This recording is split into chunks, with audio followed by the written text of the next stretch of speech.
Naalala mo pa ba si Rosana Roses o mas kilala bilang Osang, ang babaeng noong dekada 90 ay sapat ng banggitin ang pangalan para magsimula ang bulungan, chismis at matitinding opinyon. Isa siya sa mga artistang hindi kailanman naging neutral sa mata ng publiko. Mahal man o kinukondena, iisa lang ang sigurado, hindi siya kailanman nakalimutan. At hanggang ngayon, may tanong pa ring paulit-ulit na bumabalik. Totoo bang naging pornstar si Rosana Roses?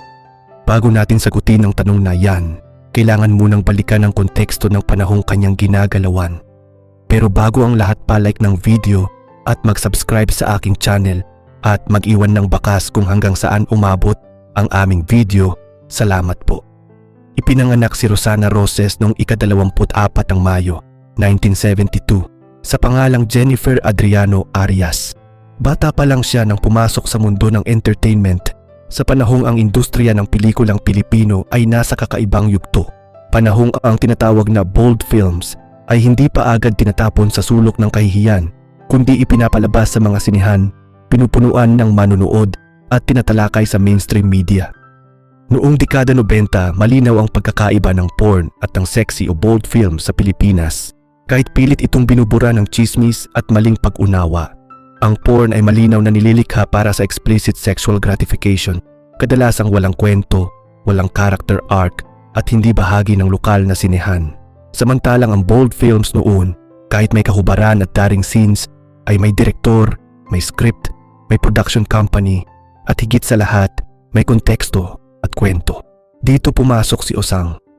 Mabilis siyang naging isa sa mga pinakakilalang mukha ng panahong iyon. Hindi dahil siya ang pinakaunang sexy star, kundi dahil may kakaiba siyang dala, isang tapang na halos walang filter. Sa harap ng kamera, hindi siya nagkukunyaring inosente. Sa likod ng kamera, kilala siyang prangka, minsan palaban at madalas ayaw magpikil. Ang ganitong personalidad kapag pinagsama mo sa daring roles ay perpektong recipe para sa maling label.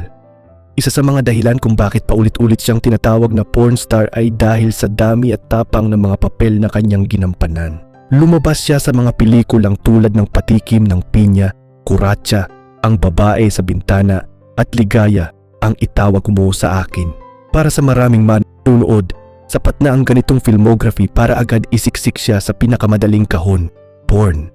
Pero kapag sinuri mo ng mas mabuti, makikita mong hindi ito patas at higit sa lahat, hindi ito totoo ayon sa ebidensya. Dagdag pa sa kalituhan ng ilang pamagatang pelikula o proyekto na may salitang pornstar sa title. Para sa isang hindi pamilyar sa marketing at shock value tactics ng showbiz, madaling isipin na literal ang ibig sabihin nito. Pero sa industriya, matagal nang ginagamit ang provocative titles para pag-usapan ng isang pelikula bago pa man ito mapanood. Ang pamagat ay pain, hindi ebidensya. At hanggang ngayon, walang solid, credible, at dokumentadong patunay na si Rosana Roses ay naging hardcore adult film performer sa tunay na definisyon ng porn industry. Sa katunayan, kung titingnan ang kabuuan ng kanyang karera, makikita ang malinaw na paglipat mula sa simpleng sexy image patungo sa mas seryosong pag-arte.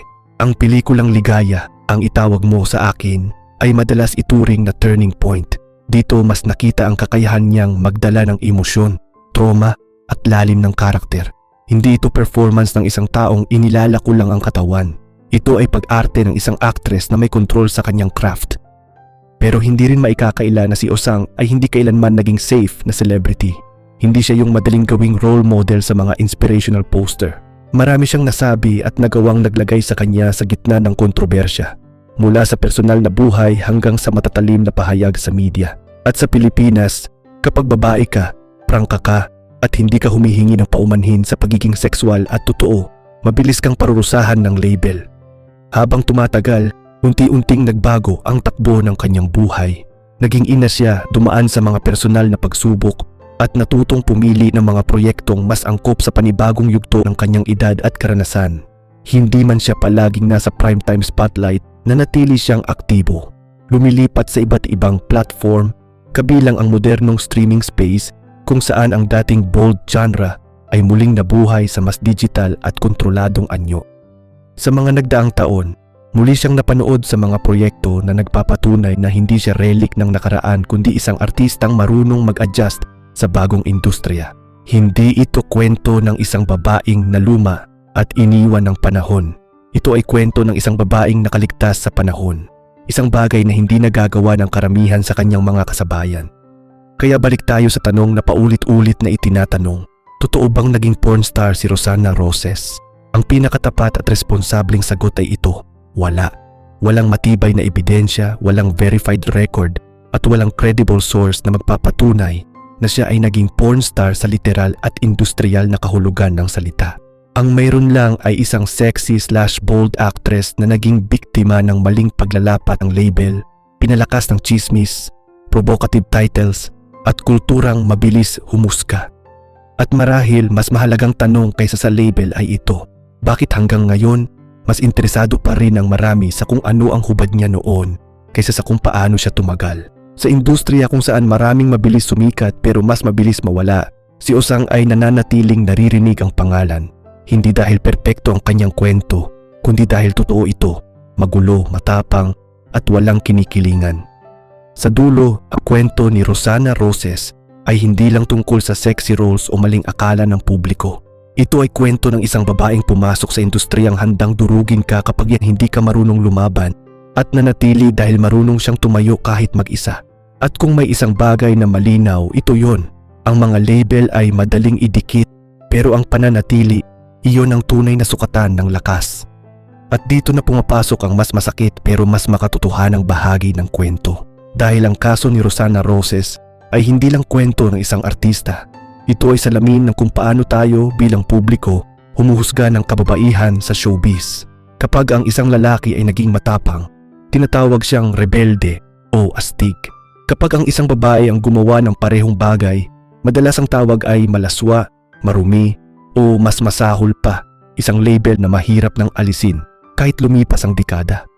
Sa totoo lang, mas madaling itanong kung naging pornstar ba siya kaysa harapin ang mas komplikadong katotohanan na may mga panahong ang industriya mismo ang nagtulak sa mga babae na magbenta ng imahe para lang manatili. At kapag tinanggap nila iyon, sila rin ang unang hinuhusgahan, nilalait at tinataboy kapag tapos na ang hype. Si Osang ay isa sa mga hindi yumuko sa ganitong sistema. Tinanggap niya ang roles pero hindi niya tinanggap ang pananahimik at marahil iyon ang mas kinatakutan ng marami. Ang isang babaeng hindi humingi ng permiso para magsalita. Kung susuriin, wala namang kakaiba sa kanyang naging landas. Maraming aktres ang dumaan sa daring phase, ngunit iilan lamang ang hanggang ngayon ay patuloy na dinadagdagan ng maling kwento ang pangalan. Bakit? Dahil si Rosana Roses ay hindi nagkunwaring biktima. Hindi siya nagpakumbaba para lang tanggapin ulit ng masa. Hindi siya humingi ng simpatiya. At sa kulturang sanay sa babaeng humihingi ng tawad sa sariling lakas, iyon ay itinuturing na kasalanan. Masakit man aminin, pero bahagi rin ng problema ang audience. Parehong mga taong nanood, pumalakpak at nagpasikat sa sexy films noon, sila rin ang unang nagbato ng tanong na ano ba talaga siya?